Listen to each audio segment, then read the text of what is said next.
Living with IH part whatever. Dealing with the frustration of having a medically complex case. So, I'm Marlena. I have idiopathic intracranial hypertension. In addition to that, I have superior canal dehiscence syndrome and a host of other shit. So, this week, I have been to the doctor several times. By several times, I've been back and forth up to that hospital almost every day this week. I will also be going to the doctor several times out of state next week for second opinions. I need second opinions on my IIH because turns out I'm allergic to the metals that they use for stenting. Great. So today I saw a rheumatologist. This is the third rheumatologist that I've seen.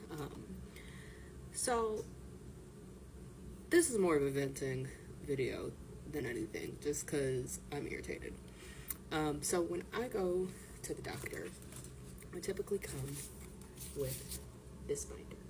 This binder contains all of my previous records.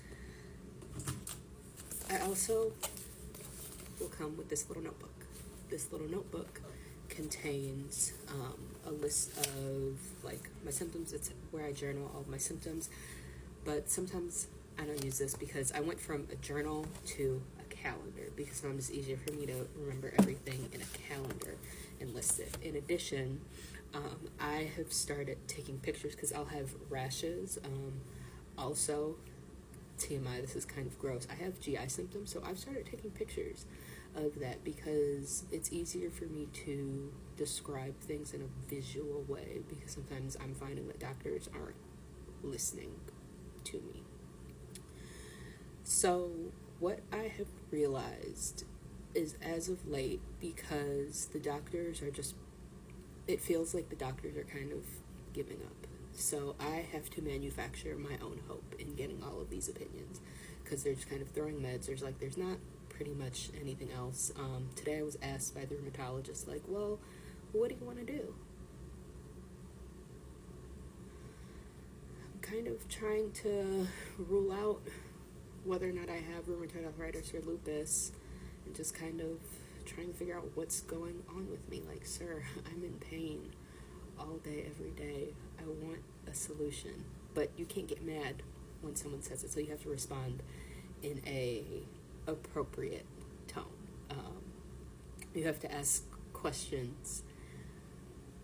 You have to ask them in a certain way. And it's not that I'm frustrated with the doctors, right? I'm frustrated with the fact that the doctors are bound by the insurance companies. So it's not necessarily the doctors that are just dictated by the constraints. It's he has 20 minutes that he can see. So I'm trying to speed through all of my issues and to speed through everything that's going on, but he is bound by what insurance has said he can do.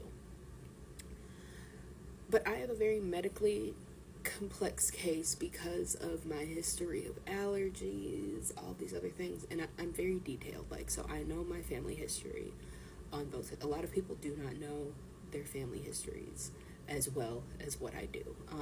They don't understand all of their allergies and all the things, and they're not able to explain the different types of aches and pains, whether it's stabbing, whether it's burning. They don't have pictures of their rashes or all of these other things. But sometimes it is just so frustrating. I've been to the doctor every day this week for different not for the same issue either. So I've gone to the doctor every day this week for different specialists to see different things that aren't necessarily contributing to the same issue. So it's just frustrating because it's what the fuck is going on? And the fact that I have to be the person to keep advocating for myself and to keep trying to figure some shit out. And I'm getting second, third, fourth, fifth, sixth opinions because no one is going no one's going to do it. Like, no one's going to get the results. I'm over it. I'm tired. Quite frankly, like, there are no solutions. Like, I don't want to continue to do all of this, but I have to. Like, I have to if I want to keep going, if I want to feel better. I saw a functional medicine doctor for a consult this week just to see what that was about. And I mean, I understand why functional medicine is so expensive, but I can't afford that out-of-pocket cost. So just so many moving parts to trying to get back healthy. And I'm annoyed, and I'm tired. And I usually don't complain about these sorts of things.